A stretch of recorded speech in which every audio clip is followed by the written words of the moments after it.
Hello दोस्तों। तो आज है 29th मई और आज है हमारा डे 5th जो एक ग्रोइंग स्मॉल अकाउंट जो हमने एक स्टार्ट किया है उसका। तो आज यार आप देख सकते हो कि अराउंड 2745 हमारा आज का प्रॉफिट है। ऑलमोस्ट 20% है जो हमारा 20% के ऊपर है जो हमारे अकाउंट में कैपिटल है। उसके कैपिटल मैं आपको दिखा देता हूँ आज मॉर्निंग में कितना था जिससे शुरुआत हुई है 11,746, क्योंकि फ्राइडे के दिन जो है हमारा अराउंड 2,400 समथिंग का लॉस हो गया था, ब्रोकरेज और सब मिला के। तो मुझे लगता है आज वो पूरा जो है रिकवर हो गया है हमारा। 2,500 समथिंग जो है वो आना चाहिए हमारे पास। ठीक है। तो ये तो हो गया हमारा आज का। तो किस कि कैसे हमने ट्रेड किया, 18,600 पुट को ही मैंने 3 बार ट्रेड किया। 2 बार जो शुरुआत में ट्रेड्स ली हैं मैं आपको दिखा देता हूँ। ऑर्डर हिस्ट्री में जाके देखिए, मॉर्निंग में जो 2 ट्रेड ली हैं।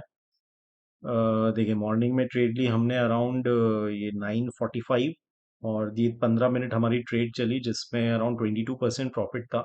68.58 पे बाय करके 84 पे निकले। देन अराउंड 12:30 के करीब मैंने 12:20 के बाद मैंने ट्रेड ली थी। दो यहाँ पे भी 2 लॉट बाय किए और उसे 10% पे निकाला। देन यहाँ सब लास्ट ट्रेड जो है वो अराउंड 2:20 पे ली थी जब एक मोमेंटम आया था नीचे का।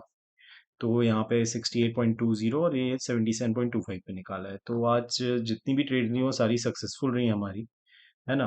और उसके कारण जो है आप देख सकते हो कि हमारा जो प्रॉफिट है वो आज डिसेंट प्रॉफिट रहा हमारा।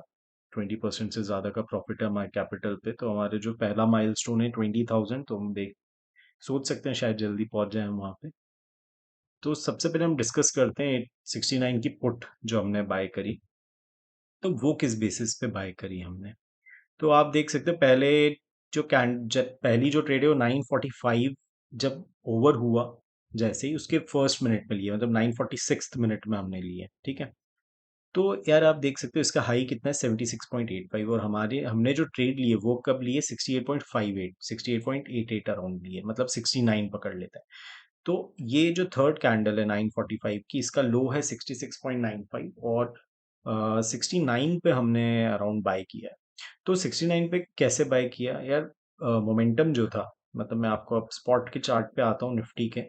तो आप यहाँ पे देख सकते हो कि ये जो मोमेंटम है, ठीक है ना, क्लियरली आपको दिख रहा है मॉर्निंग से ही यार मोमेंटम जो था ना वो थोड़ा नेगेटिव था। ठीक है। मोमेंटम जो था वो थोड़ा नेगेटिव था। और मैं कुछ कॉल्स को ऑब्जर्व कर रहा था। कॉल्स का जो चार्ट था वो अपने रेजिस्टेंस पे जब मीट हो रहा था, तो मैंने देखा जब वो अपने रेजिस्टेंस पे मीट हो रहा है, ठीक है, तो यार प्राइस उसके ऊपर जाना थोड़ा सा मुझे पॉसिबल नहीं लगा। और मैंने जब पीसीआर देखा, ठीक है, तो पीसीआर की जो स्लोप थी वो नेगेटिव थी निफ्टी की। ठीक है। तो मैं जो मेरा व्यू थोड़ा सा नेगेटिव ही था मॉर्निंग से। ठीक है। एंड हाफ एन आवर बाद जब ये इस तरह की जो कैंडल बनी है जो आपको यहाँ पे दिख रही है, ठीक है, इस तरह की कैंडल जब बनी, जो सेकंड कैंडल बनी है, तो फिर मुझे लगा कि नहीं यार, एक छोटी सी रिस्क जो है वो ली जा सकती है। ठीक है। और ये हमें आराम से 10% की रिस्क पे 20% का प्रॉफिट दे सकती है। तो तभी अब मैंने वहां पे उसे 69 पे ही बाई किया। एंड 84 मेरा टारगेट जो था वो 90 के अराउंड था, बट जैसा जब मुझे दिखा कि यार 22% आ रहा है, तो मैं सोचा नहीं यार, फर्स्ट ट्रेड पे इतना बुक कर देना चाहिए हमें। फिर रिट्रेसमेंट आएगा तब हम देखेंगे कि क्या करना। ठीक है। तो फिर ये जो फॉल आया यहाँ पे हमने कहीं उसे बुक कर दिया हमारा। तो अब उसके बाद हमने क्या किया, उसके बाद मैंने वेट किया। मैंने ऐसा नहीं किया कि थोड़ा रिट्रेसमेंट किया और मैंने उसे शॉर्ट कर दिया, नहीं, मैंने वेट किया कि मैं मोस्टली 15 मिनट्स की कैंडल पे वर्क करता हूँ। तो 15 मिनट्स की कैंडल पे एक रेजिस्टेंस बनना चाहिए, मतलब ये 3 कैंडल या 4 कैंडल एक साथ जब बनती हैं तो एक बहुत अच्छा मूवमेंट आता है ईदर डायरेक्शन। तो मैंने देखा कि यार जब ये 3 कैंडल, क्योंकि इस कैंडल में देखिए क्या हुआ, 11:15 की जो कैंडल है ना यहाँ पे, मैं आपको बताता हूँ। ये देखो आप 11:15 की कैंडल पे देखो लो कितना मार दिया है, 52.85, जबकि स्पॉट के चार्ट पे आप देखोगे तो हाई ब्रेक हुआ ही नहीं है। पर डीके कितना था, मतलब 60 का लो था वो 52 हो गया, मतलब 8 रुपीज का डीके, ऑलमोस्ट 60, मतलब कितना, मोर देन 10% का डीके उस पॉइंट पे आया। मतलब ये ऑप्शन वाले के लिए तो दिक्कत ही है ना। एंड फिर आप अगर रिस्पेक्टिव देखोगे तो देखो यार आरएसआई लगातार वीक हो रहा था। ठीक है, आप यहाँ पे देखो, ये मार्केट उठ जरूर रहा है बट आरएसआई वीक है। ठीक है, तो ये भी एक मेरे फेवर में था और मैंने देखा, देखो इस 1045 की कैंडल का जो लो है वो कितना है, 614.20। ठीक है, फिर ये कितना है, 14.25। ठीक है, फिर ये तो ऊपर ही है क्लियरली। फिर यहाँ पे देखो आप 14.60, मतलब 14 लेवल टूटना जरूरी था। तो जैसे ही यहाँ पे 14 लेवल टूटा, 13.90 आया, तो फिर मैंने, जो आप देख रहे हो ना, एक 1220 के अराउंड, तो यहाँ पे फिर मैंने वो एक ट्रेड बनाई और उसमें मैंने प्रॉफिट लिया। और फिर आप यहाँ पे तो क्लियरली देख ही सकते हो मैंने क्यों ट्रेड ली, क्योंकि ये सडन फॉल आया। ठीक है, तो मैंने बोला यार बहुत अच्छी जगह मिल रहा है, हमें 66 के अराउंड मिल रहा है, क्यों नहीं लेना, लिया जाना चाहिए, बिल्कुल लिया जाना चाहिए। जब हमने पूरे दिन उसी पे प्रॉफिट बनाया, बट वहां पे मैंने एक ही लॉट लिया। और क्योंकि मेरा ऑलरेडी अराउंड 2200 कुछ आ गया था, तो मैंने बोला कि नहीं यार, अब एक ही लॉट लेंगे और 500 का मैक्सिमम रिस्क लेंगे हम, मोर देन 10% का रिस्क जो है। और फिर जब उस पे 500 आ रहा था मुझे, मतलब 10 रुपीज ऊपर था वो, तो मैंने फिर उस पे निकलना बेहतर समझा। ठीक है, अब मैंने कैसे डिसाइड किया ट्रेंड, तो एक तो यार मैंने पीसीआर देखा, ठीक है, उससे डिसाइड किया। और दूसरा ये 18600 की कॉल है। 18600 की कॉल जो है, आप देख सकते हो कि यार मैं ऑप्शन के चार्ट के सपोर्ट रेजिस्टेंस पे बहुत एम्फेसिस डालता हूँ। तो अब मैं आपको बताता हूँ मैं क्यों डालता हूँ। यार ये देखो आप, ठीक है, ये हमारा कौन सा डे, 15 मई। 15 मई को देखो यार, हाई कितना, 108.85। ठीक है, आप देखो आज 108.85 क्रॉस कर पाया क्या, नहीं कर पाया, 108 तक गया है। ठीक है, और यहां से ही रेजिस्टेंस लिया है इसने। ठीक है, अब ये 18600 की कॉल है। ठीक है, अब अगर मैं आपको 18300 की कॉल बताऊंगा, तो उसका ऐसा नहीं है। ठीक है, 18300 की जो कॉल है, वहां पे इस तरीके का हिसाब किताब नहीं है। 18300 की कॉल पे मैं आपको बताता हूँ, ये देखो आप, ये 15 मई है। ठीक है, 15 मई जो मैंने आपको अभी दिखाया, क्लियरली उसके ऊपर जा चुका है।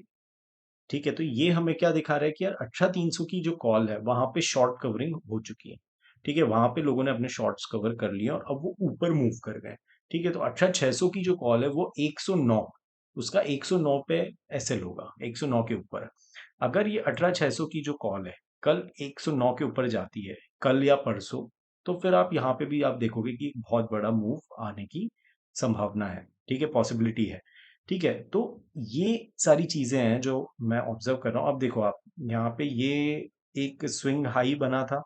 ठीक है, स्विंग लो बना था। ठीक है, मतलब लोअर हाईज बने थे। और यहाँ पे भी आप देखो मार्केट ने यहीं से रेजिस्टेंस लिया है। तो ये सारी चीजें करती हैं वो, धीरे धीरे आप भी देखोगे तो आपको भी ऐसा समझ में आएगा, और मुझे भी समझ में आ रहा है।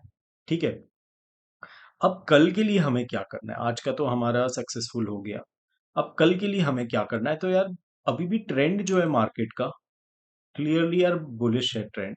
बेयरिश तो मैं नहीं बोलूंगा इसे, क्योंकि आप देखो यार, ये एक स्विंग में इतना गया है, तो यार फर्दर एकदम तो नहीं चला जाएगा। ठीक है ना, अब ये 23% है।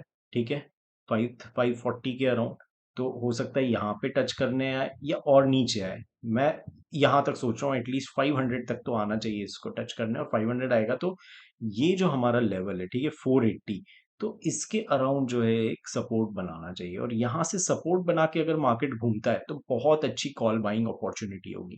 ठीक है, तो यार मैं कहाँ पे कॉल बाय करने का सोचूंगा। ठीक है, अगर ये 18,474 के लेवल पे आता है, तो मैं 18,400 की कॉल देखूंगा। ठीक है, 18,400 की ये कॉल हो गई हमारी। 18,400 की जो कॉल है, ठीक है, वो अगर मुझे इन लेवल्स पे मिलती है, ठीक है, ये क्या लेवल्स हैं हमारे, 145 के अराउंड अगर मिलती है मुझे, ठीक है, और यहाँ पे कहीं सपोर्ट बनाती है, तो फिर डेफिनेटली मैं उसे ऊपर के लिए बाय करने का सोचूंगा। ठीक है, क्योंकि यार ये देखो आप, ये एक स्विंग लो बना है इसका, ये स्विंग लो बना है। अगर यहाँ पे जो बड़े बायर्स बैठे होंगे जिन्होंने बाय किया होगा, तो वो इस स्विंग लो के नीचे या इस स्विंग लो के नीचे जो है ना अपना एसएल रखेंगे। ठीक है, मुझे लगता है इस स्विंग लो के नीचे अपना एसएल रखेंगे। तो यहाँ कहीं अगर हमें ये 18,400 की कॉल मिल जाती है, तो बहुत अच्छा होगा। तो कल मैं एक्सपेक्ट करूंगा कि मार्केट जो है वो फर्स्ट हाफ में नीचे आए। ठीक है, अगर उसे ऊपर जाना है तो, और अगर ऊपर नहीं जाना है तो फिर से क्या होगा ना, ये थोड़ा गैप अप ओपन होगा और फिर वहां से मुझे लगता है कि लोग इसको फिर से नीचे दबाएंगे। ठीक है, इतनी आसानी से ऊपर नहीं जाएगा। ठीक है, तो मेरी नजर रहेगी, अगर गैप अप ओपन होता है तो मेरी नजर रहेगी 18,600 की जो कॉल है इस पे। अगर 18,600 की कॉल जो है ये 96 के ऊपर जाती है, 96 95.35, सॉरी 95.35, अगर ये इसके ऊपर जाती है तो मैं एक्सपेक्ट करूंगा कि ये और ऊपर जाए, अराउंड 109 को टच करे, 108 को टच करे, तो इजीली यहाँ पे मुझे 10% मिल सकता है। बट ये थोड़ा सा बहुत फास्ट मूवमेंट रहेगा, तो मैं देखता हूँ मैं इसको इतना कैप्चर करना चाहूंगा या नहीं।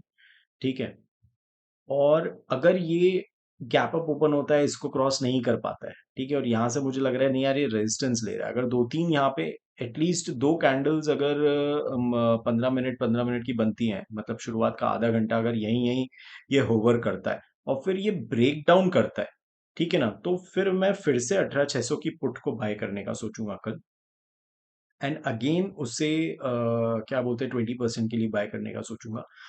और अगर ये 89.70 के ऊपर सस्टेन करता है, ठीक है, तो फिर 20% मतलब ऑलमोस्ट 108 110 के अराउंड जो है ना, मैं वहां तक का टारगेट लेना पसंद करूंगा फर्स्ट, जो 20% रहेगा मेरा। ठीक है, तो यही स्ट्रैटेजी मेरी रहेगी कि अगर ये इसे क्रॉस करता है और मुझे लगता है कि नहीं यार एक सपोर्ट एक रेजिस्टेंस बना रहा है मार्केट, ठीक है, अगर यहाँ पे भी मुझे ऐसा लगता है कि रेजिस्टेंस बन रहा है यहाँ पे चार्ट पे, मतलब यहाँ पे कहीं अगर दो दो कैंडल तीन कैंडल बन जाती हैं एक साथ एक लेवल पे, जैसे यहाँ ये बनी, देखो यार तीन कैंडल्स एक साथ बनी और फिर ब्रेकडाउन आया और फिर आप देख सकते हो कि इस कैंडल को क्रॉस नहीं कर पाया है। ठीक है ना, इस कैंडल को क्रॉस नहीं कर पाया है ये। ऐसे ही बैंक निफ्टी के चार्ट पे भी मैं आपको दिखा देता हूँ, जिससे आपका थोड़ा कंफ्यूजन दूर होगा। ठीक है, बैंक निफ्टी पे भी आप देखो यार, ये मुझे क्या लग रहा है, ये देखो यार, यहाँ पे ये देखो दो दो तीन कैंडल्स एक लेवल पे बनी और फिर जब ब्रेकडाउन आया, फिर देखो आप ये इनसाइड कैंडल्स बनी, एक ब्रेकडाउन आया, यहाँ गया इसके हाई इसके लो को टच करने, फिर से नीचे आया। ठीक है, तो यार ये बहुत ही बेसिक है, इसमें ये मतलब आपको सबको पता है, बट हम अवॉइड कर देते हैं इन सारी चीजों को देखना। ठीक है, अब देखो यार, यहाँ से जो स्विंग है, ये स्विंग से लेके इस स्विंग तक हमने इसको मार्क किया है, क्योंकि ये एक ही स्विंग में कंसिडर करूंगा इसको। इसका 50% अराउंड 44,000 आ रहा है, तो मुझे लग रहा है कि ये जो लेवल है ना, ये वाला अपना, ये जो एक स्विंग लो बना है, ठीक है, ये एक स्विंग लो बना, तो इसके ऊपर अगर ये सपोर्ट करता है, मतलब 43,960 के ऊपर अगर ये सपोर्ट लेता है, तो मैं यहाँ फिर से कॉल बाय करना पसंद करूंगा। ठीक है, और कॉल बाय करना मैं पसंद करूंगा पूरे इस लेवल तक के लिए, मतलब यहाँ पे मुझे आराम से अगर मैं कॉल बाय करता हूँ तो अगर ये 43,900 की कॉल भी मैं बाय करता हूँ या 43,800 की कॉल बाय करता हूँ, मुझे लगता है कि 100 150 पॉइंट उसमें आ सकते हैं। अब चार्ट देखते हैं 43,800 का, थोड़ा सा लंबा हो रहा है हमारा वीडियो। ठीक है, तो ये कौन सा है, सॉरी यार ये, ठीक है ये तो फुट होगी हमारी, देखो 43,800 की कॉल है ये। ठीक है, तो अब आप क्लियरली देख सकते हो कि यार ये देखो, ये एक स्विंग हाई बना है 484, ठीक है, इसने क्लियरली अपना जो आप देख सकते हो कि भाई सारे लेवल्स ब्रेक कर दिए। ठीक है, और कहाँ रेजिस्टेंस लिया इसने, इस लेवल पे। ठीक है, तो सारे लेवल्स को ब्रेक करता हुआ ऊपर गया और रेजिस्टेंस इसने यहाँ लिया। तो इन लेवल्स को हम मार्क कर देंगे जो स्विंग हाई थे इनके सब के। ठीक है, ये लेवल भी हम मार्क कर देंगे जो आज बनाया है इसने। अगर ये लेवल कल ब्रीच होता है, ये वाला, ठीक है, 704.25, ठीक है, तो फिर इसको इजीली और ऊपर जाएगा। और अगर ये ब्रेक नहीं होता है, रेजिस्टेंस लेता है मार्केट, गैप अप ओपन होता है और यहाँ पे रेजिस्टेंस लेता है, तो फिर से आप अच्छा खासा डाउनफॉल देख सकते हो। तो यही बस मैं ऑब्जर्व ज्यादा करूंगा, मैं बहुत कुछ नहीं करना चाहता क्योंकि मार्केट बहुत बड़ा गैप अप ओपन हुआ है ना।